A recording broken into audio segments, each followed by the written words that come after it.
It's not just football. What you're about to watch every 4 years isn't just a tournament. It's a massive emotional phenomenon that society has largely accepted. Look around when your national team plays.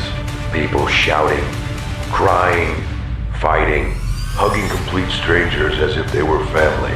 And then, just a few hours later, some of them don't even have enough money for transportation, yet they defended their country as if their lives depended on it. Here's the uncomfortable question. Are you really watching football? Or is something inside you being activated that you don't fully control?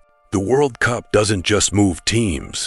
It moves emotions, identities, and human behavior on a scale that few events in history can match. During the World Cup, the human brain changes. That's not a metaphor. Social psychology shows that when people strongly identify with a group, in this case, a national team, their personal identity can become less prominent. You're no longer just you, you're us. And that us can sometimes make rational thinking more difficult.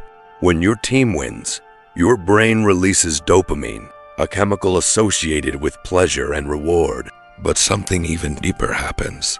You're happy not because you achieved something personally, but because your group succeeded. Your mind begins linking someone else's victory to your own identity. That's why people scream, jump, and cry. They're not only celebrating football, they're responding to something that feels deeply personal. And when there's a we, there's often a they. The opposing team can start to feel less like fellow human beings and more like rivals or enemies. That's why some people insult, humiliate, or even fight over something that has little direct impact on their daily lives. The World Cup can bring people together, but it can also divide them. And it often does so quietly, almost invisibly. Here's something worth thinking about. You don't control the result. You're not on the pitch. You don't decide the outcome. Yet your emotional state may depend on it.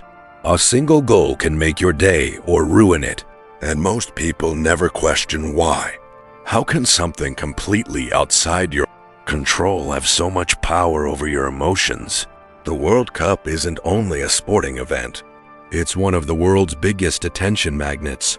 Every camera angle, replay, dramatic soundtrack, and emotional commentary is designed to make the experience more intense. Stories of glory, revenge, redemption, and heartbreak keep people emotionally invested.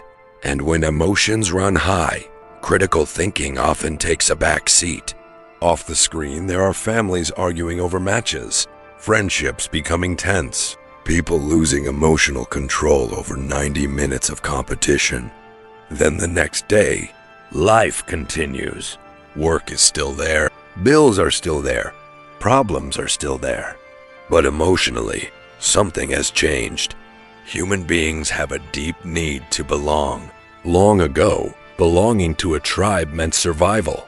Today, symbolic groups often fulfill part of that same psychological need. For many people, a national team becomes a modern tribe. The jersey becomes a symbol. The stadium becomes a shared territory. When that tribe wins, the brain can respond as if something important has been secured, even though no real physical danger existed. During the World Cup, logic sometimes gives way to emotion. Calm people become impulsive. Reasonable people lose perspective. Not because football is inherently bad, but because the human brain is highly responsive to social identity and collective emotion. When millions experience those emotions at the same time, you're not just watching sport. You're watching collective psychology unfold in real time. Then the tournament ends. The excitement fades. Life returns to normal. And for some people, reality suddenly feels quieter and less exciting. That emotional contrast is part of what makes events like the World Cup so compelling. Perhaps the World Cup doesn't change your life, but it can reveal something about human nature. How easily emotions influence judgment, how quickly identity shapes perception, how powerful the desire to belong can be. Maybe the real match isn't happening on the field. Maybe it's happening in the mind, between emotion and reason, between identity and reflection. So here's the final question. If an emotion can influence you so deeply during a game, who's really making the decisions in your life? You or your emotions?